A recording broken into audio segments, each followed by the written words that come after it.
Welcome back, Nightmare Hunters. And if you're new here, a huge welcome to the HOA Nightmare Files, your ultimate destination for jaw-dropping true stories of HOA overreach and the epic battles against it. Before we dive into today's unbelievable tale, I want to hear from you. Where are you watching from? Drop your location in the comments below. And while you're down there, make sure you hit that subscribe button and ring the notification bell so you're always the first to find out when our latest HOA nightmare hits the screen. All right, let's get into this video. You think you've heard every HOA horror story, right? The rogue board member, the inexplicable fines, the war over a garden gnome? You've seen the memes, chuckled at the absurdity. But what happens when the very people sworn to uphold community standards are actually orchestrating a meticulous, calculated plan to steal homes from under the noses of unsuspecting seniors? What happens when their weapon isn't just a petty fine, but an outright eviction notice backed by a shadowy financial scheme? Well, let me tell you, that's exactly what happened to Eleanor Vance in Harmony Grove Estates. She thought she'd found her peaceful retirement haven, but instead, she stumbled into a nest of vipers. But what the puppet masters of that particular HOA didn't know was that Eleanor wasn't just a sweet retired school teacher. Oh, no. And they certainly had no idea about her daughter, Lucy, an FBI tactical commander, who was about to turn their Suburban scam into a full-blown federal investigation. This isn't just a story about a bad HOA. This is about calculated predation, about preying on vulnerability, and about two extraordinary women who refuse to be victims. Drop a comment below, let me know where you're watching from, and if you've ever felt like your HOA was actively trying to force you out of your own home. Because this story, my friends, is about to show you what happens when a corrupt HOA board tries to play hardball with the wrong family, and how sweet, sweet justice can be. Eleanor Vance, a woman with a quiet grace and a lifetime of nurturing young minds, had poured her entire retirement savings and her boundless heart into her new home in Harmony Grove Estates. After 40 years of teaching, she'd finally found her dream retirement spot, a cozy, sun-drenched bungalow with a small, manageable garden, nestled in what seemed like the quintessential, perfect, peaceful community. The brochures had promised tranquility, community spirit, and meticulous upkeep. The HOA seemed pleasant enough on paper, a standard organization managing shared amenities, ensuring manicured lawns, and organizing quaint community events. For the first few months, it was everything she'd hoped for. She painted her porch a charming sage green, a color that perfectly complemented her vibrant petunias, and she'd begun to get to know a few of her friendly neighbors, mostly other seniors enjoying their golden years. She even joined the local garden club, sharing tips on rose bushes and hybridizing dahlias. Then the letters started. Not just one or two, but a steady trickle that quickly became a torrent. First, it was a polite notice about a single rogue dandelion and her otherwise immaculate flower bed, easily fixed. Then, a more formal letter about her garden hose, apparently coiled against established aesthetic standards. A bizarre complaint, but Eleanor, being meticulous, always corrected these minor infractions. She even chuckled, thinking it was just the HOA flexing its bureaucratic muscle a bit, perhaps a new, overzealous committee member. But the tone began to shift, subtly at first, then undeniably. The letters grew more frequent, the accusations more obscure, the language more aggressive and accusatory. A nuisance violation for her wind chime being excessively melodious on a particularly breezy day. A demand to remove a perfectly charming bird bath deemed a potential attractant for pests.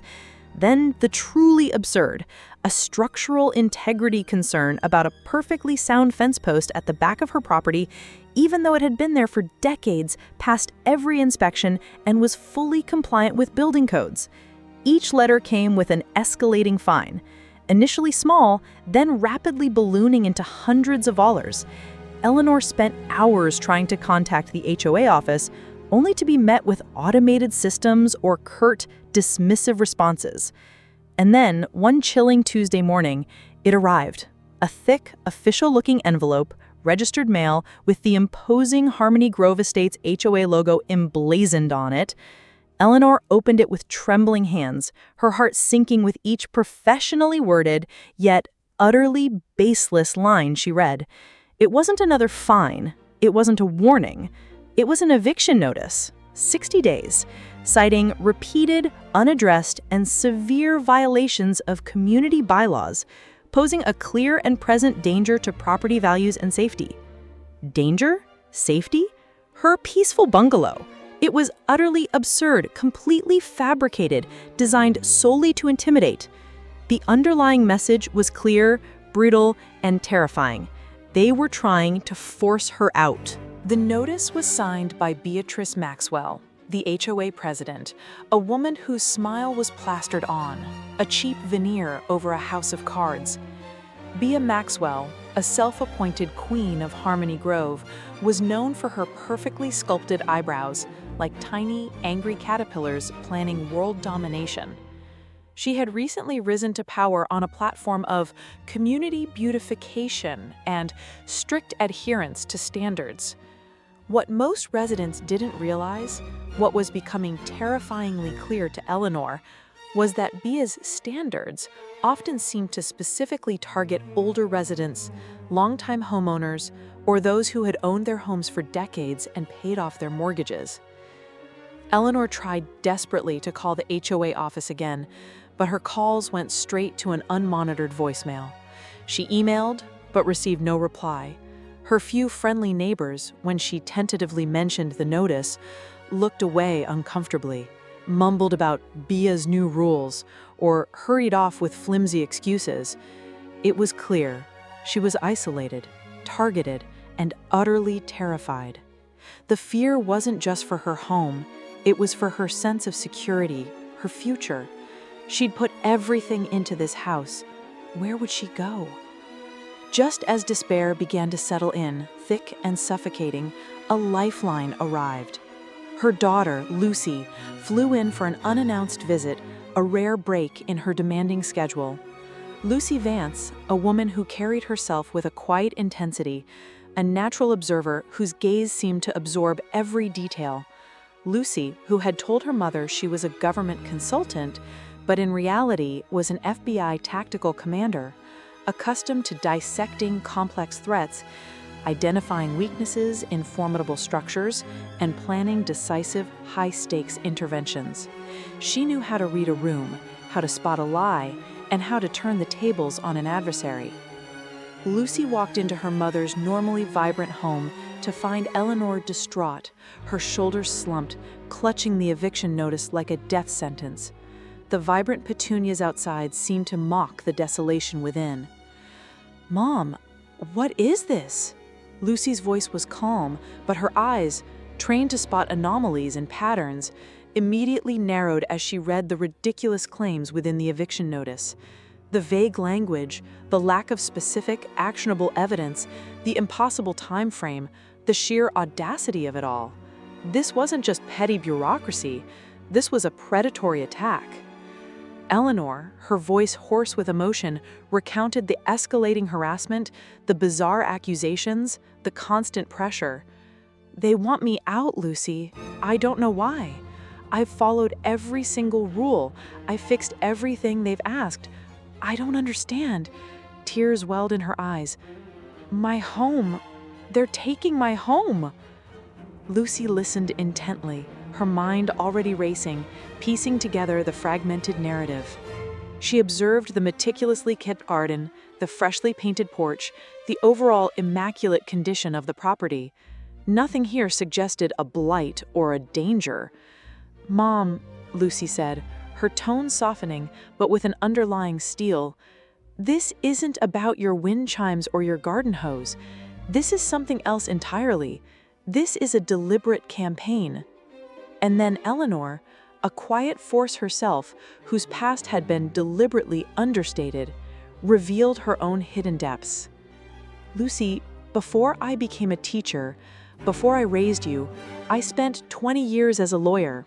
Property law, criminal law, corporate law.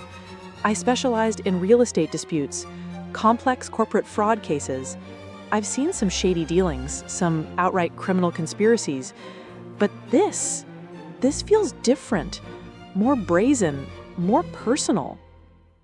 Lucy looked at her mother, a slow smile spreading across her face, a glint of recognition in her eyes. "Mom, you're a lawyer? A corporate and criminal lawyer? Why didn't you ever say anything?" The revelation was a game changer. Eleanor shrugged, a faint spark of her old formidable self returning to her eyes. "It was a past life, darling. I preferred the innocence of teaching. But I remember enough to know this eviction notice isn't worth the paper it's printed on, legally speaking. But they know most people wouldn't know that. They're counting on it." Wouldn't know that. They're counting on it. The game was on. Two formidable women. One, a tactical mind honed in federal law enforcement. The other, a legal eagle with decades of experience in the very fields this HOA was attempting to exploit, against an HOA board that had no idea what storm they had just invited into their perfectly manicured, seemingly placid community. The HOA, utterly oblivious to the professional firepower now aligned against them, only escalated their tactics. A few days later, a highly aggressive, self-important man from a property assessment team arrived unannounced, claiming they needed to conduct a community-wide structural integrity inspection of Eleanor's foundation. Lucy, standing silently by, observed his tools, mostly high-resolution cameras, not anything for actual structural analysis. She noted how he meticulously recorded every angle of the house, seeming to look for any microscopic imperfection, not legitimate structural flaws.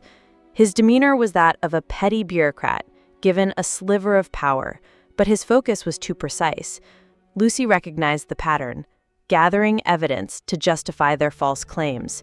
Eleanor had heard similar stories from other elderly neighbors who had recently moved out of Harmony Grove, always under vague, costly pretexts. Suddenly, the broader, sinister pattern clicked into place for Lucy. Beatrice Maxwell, whose personality was like an unskippable ad, pervasive and increasingly irritating, intensified her personal harassment. She started driving past Eleanor's house multiple times a day, slowing down dramatically, sometimes even stopping her gleaming SUV directly across the street just to glare. Her passenger, often another formidable-looking woman with a clipboard, would take notes. One afternoon, a package clearly visible from the street and delivered by the mail carrier mysteriously disappeared from Eleanor's porch. Lucy, through her discreet surveillance, had captured Bea's associate walking casually by, then lingering, and finally bending down where the package had been. Another day, Eleanor's carefully timed sprinkler system, which she just had repaired, inexplicably malfunctioned, flooding a section of her lawn and flowing into the street. It was clear intimidation, designed to wear her down, to make her feel constantly watched, constantly under siege. "They're trying to break me, Lucy," Eleanor admitted one evening, looking out at the perfectly manicured lawn, now slightly soggy from the sprinkler incident. "They want me to give up." "And are you going to?" Lucy asked, her voice calm. Eleanor looked at her daughter, a determined glint in her eyes. "Never. Not my home, not my peace, and certainly not on their terms." The mother-daughter duo began their systematic counter-investigation. Eleanor, with her legal mind razor-sharp after years of dormancy, meticulously reviewed every single document she possessed from the HOA. She cross-referenced every bylaw, every amendment, every obscure rule with the ridiculous claims made in the eviction notice. She found dozens of inconsistencies, glaring procedural shortcuts, and outright misinterpretations of the community's own rules.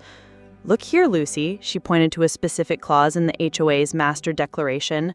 Bylaw 7.3 states a formal written warning, followed by a mandatory mediation period, then an arbitration hearing, and finally a formal vote by the entire HOA board before any eviction proceedings can even be considered. None of that happened in my case, nor in the cases of the others who moved. Meanwhile, Lucy put her extensive FBI training to work. She started with open source intelligence, the bedrock of any modern investigation. She delved deep into local real estate listings, poring over historical property sales in Harmony Grove Estates. She obtained public records of all HOA meeting minutes. Though heavily redacted, she noted the patterns of discussion shifts around key properties. She meticulously researched local property records, tracing ownership changes. Within weeks, she uncovered a deeply disturbing pattern.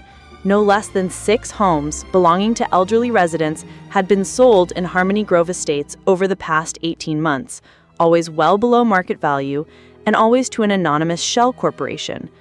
A shell corporation, Lucy's keen eye soon discovered, with highly convoluted, indirect ties to a specific, aggressive regional development group, Emerald Heights Development.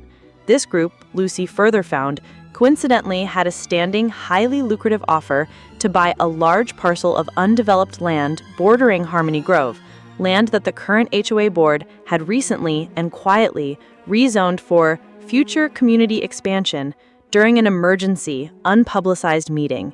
The pieces clicked together with sickening precision.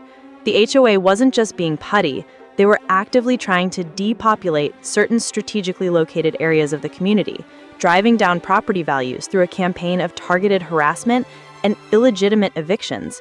Then they would buy these homes up cheap through their proxy shell corporation to consolidate land for a larger, highly profitable development deal. Eleanor's home was being perfectly situated, was a prime target. Lucy employed discreet surveillance, setting up cameras disguised as simple bird feeders, doorbell cams, and even a cleverly modified security light that offered a wide view of Eleanor's property and the street. She observed B. Maxwell meeting secretly, not just with real estate agents who specialized in distressed properties, but directly with a man Lucy recognized from public records as the CEO of Emerald Heights Development, John Thorne. The meetings took place at an upscale, discreet restaurant outside of Harmony Grove. She even captured irrefutable footage of B's associate, a severe-looking woman named Brenda, tampering with Eleanor's sprinklers late at night. They were building an ironclad, undeniable case. "Mom," Lucy said, sitting at the kitchen table, spreading out a meticulously organized spreadsheet detailing the property transfers, the shell corporation's financial flows, the development group's known acquisitions, and aerial photos showing how Eleanor's property was crucial to the proposed new development. "They're not just trying to evict you, they're trying to take your house and the houses of other seniors for a fraction of what they're worth. It's a land grab, pure and simple, orchestrated through the HOA." Eleanor's lawyer's line sprang to vivid life. "This isn't just an HOA dispute, Lucy. This is fraud. This is racketeering. This is clearly elder financial abuse, systematically targeting a vulnerable population. And there are federal implications here given the patterns of wire fraud and potential interstate commerce through the developers." Her old fire was back, burning brighter than ever. They began to discreetly interview other elderly residents, those who had received similar notices, or new neighbors who had mysteriously sold their homes and moved. Many were scared, intimidated, and initially reluctant to speak. But with Eleanor's gentle encouragement and Lucy's calm, authoritative presence, stories began to emerge. Stories of constant harassment, mounting unexplainable fines, threats of foreclosure for minor infractions, and ultimately forced sales at rock-bottom prices. One elderly widow, Mrs. Gable, tearfully admitted she had sold her cherished home for half its value after the HOA threatened to fine her into bankruptcy over an unapproved garden shed that had been there for 30 years. B. Maxwell had treated her plant lives like delicate children, prone to sudden, inexplicable ailments, but treated Mrs. Gable's life savings like an ATM. These testimonies were damning. The next Harmony Grove Estates HOA board meeting was scheduled for a Tuesday evening, a bi-monthly affair usually attended by only a handful of residents. Lucy and Eleanor decided this was their moment. This wasn't going to be a quiet intervention. This was going to be a public dismantling. They arrived early, impeccably dressed, Lucy with a sleek encrypted tablet in her hand, Eleanor with a weighty leather briefcase filled not with eviction papers, but with meticulously cross-referenced legal documents and damning evidence. They had also discreetly tipped off a local investigative journalist, ensuring a reporter would be present, ostensibly to cover community issues. The meeting commenced with B. Maxwell, radiating false authority, taking center stage. She was wearing her usual power suit, her jewelry jingling like a nervous cashier, constantly drawing attention, yet somehow overlooked as truly meaningful. She droned on about new community beautification initiatives, then with a dramatic sigh moved directly to unruly residents and their ongoing violations.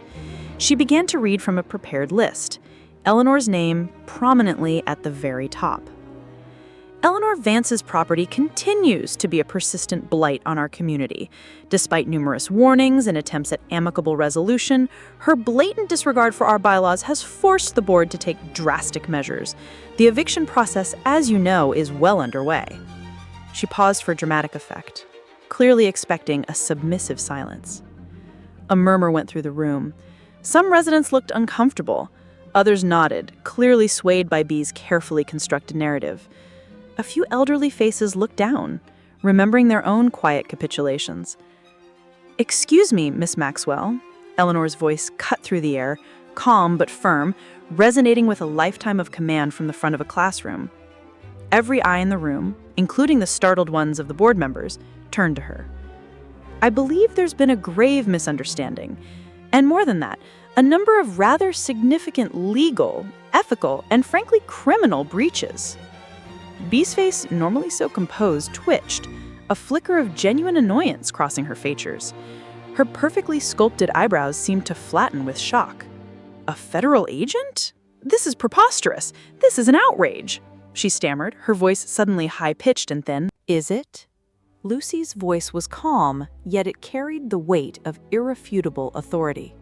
With a precise motion, she projected images onto the large screen behind Bea, images she had ready on her tablet. The first was a series of internal HOA emails, retrieved through legal channels, discussing property acquisition strategies and referencing undervalued assets. The next showed complex corporate structures, tracing the anonymous shell corporation directly back to the Harmony Grove HOA board members and, critically, to Emerald Heights development.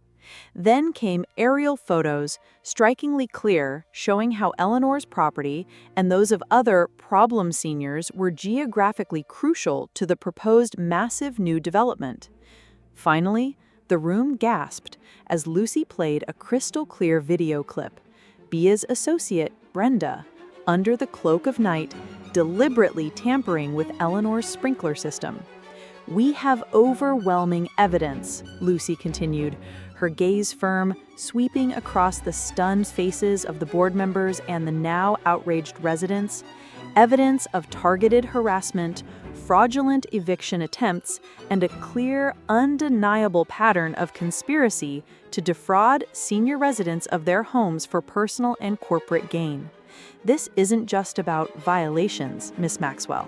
This is a meticulously planned criminal enterprise, a multi-layered scheme to leverage HOA authority to steal homes." Eleanor then spoke, her legal mind razor-sharp, cutting through the stunned silence. She opened her briefcase, pulling out meticulously tabbed documents. She cited specific state laws governing property ownership, federal statutes on fraud and racketeering, and, most powerfully, the HOA's own bylaws that Bea and the board had so flagrantly violated. She systematically dismantled every single false claim in the eviction notice, pointing out the absolute lack of due process, the fabricated evidence, the discriminatory targeting of elderly residents.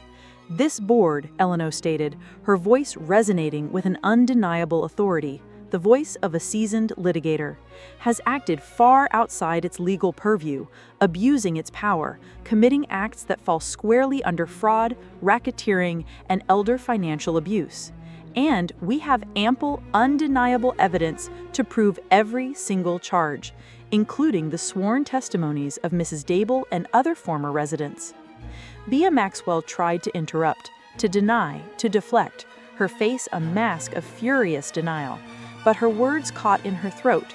Her composure, which she wore like a shield, shattered into 1,000 pieces.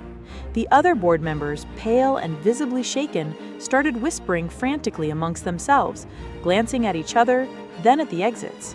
The residents, initially stunned into silence, began to murmur louder, their whispers turning into outraged exclamations, some shouting, "Shame!" and "Thieves!" Many of them had suspected something was gravely wrong, but lacked the evidence or the courage to act.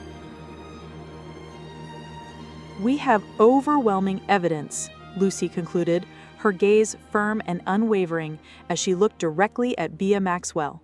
Evidence of targeted harassment, fraudulent eviction attempts, and a clear, undeniable pattern of conspiracy to defraud senior residents of their homes for personal and corporate gain. This isn't just about violations, Ms. Maxwell. This is a meticulously planned criminal enterprise, a multi-layered scheme to leverage HOA authority to steal homes. The silence in the room was deafening before it erupted into a cacophony of shouts, questions, and then a wave of applause from the residents. Beatrice Maxwell, defeated and utterly exposed, her face ashen, stumbled out of the meeting, followed by her equally disgraced and terrified board members, who offered no explanation or defense. The local reporter, phone already out, was frantically dictating a breaking news story. The aftermath was swift and decisive. Within days, the story of the Harmony Grove Estates HOA scandal exploded in the local news, quickly picking up regional and even national attention. Beatrice Maxwell and several key conspirators on the board were arrested. They faced a litany of charges ranging from multiple counts of fraud and racketeering to conspiracy and elder financial abuse. The CEO of Emerald Heights Development, John Thorne, also found himself under federal investigation, his lucrative development deal collapsing spectacularly as investors pulled out. The homes that had been illegally acquired through the Shell Corporation were returned to their rightful owners, or, if already resold, the original owners received substantial compensation at true market value, plus damages. Eleanor's home was safe. More than safe, it was a symbol of resistance. The community, once living under the oppressive thumb of a corrupt HOA, began a profound healing process. New, honest board members were elected, committed to transparency, ethical governance, and truly serving the community, not exploiting it. Eleanor, with her deep legal knowledge and newfound passion for community advocacy, even joined the new board as an interim advisor, determined to help rewrite the bylaws and ensure no other senior would suffer what she endured. The true strength of a community is not in its stringent rules or in how perfectly manicured its lawns are, but in its ability to protect its most vulnerable members and in the courage of individuals to stand up to injustice. Her home, with its cheerfully coiled garden hose, its charming bird bath, and a new perfectly legal wind chime, once again became a beacon of peace and resilience in Harmony Grove Estates. She even started hosting weekly tea gatherings for her neighbors, fostering the true sense of community that had been suffocated by the old regime. So if you're battling an HOA that feels less like a governing body and more like a tyrannical empire, remember this: knowledge is power, documentation is your shield, understanding your rights is your weapon. And sometimes all it takes is a tactical mind, a sharp legal eye, and an unbreakable mother-daughter duo to bring down even the most entrenched suburban tyranny. Don't let them intimidate you. Don't let them break you. Stand your ground. Seek help. Fight back. What's the most outrageous thing your HOA has ever tried to pull? Have you ever felt targeted? Let me know in the comments below. Share your stories, because every story shared is a step towards empowering others. And don't forget to like this video and subscribe for more stories of justice being served against HOA overreach.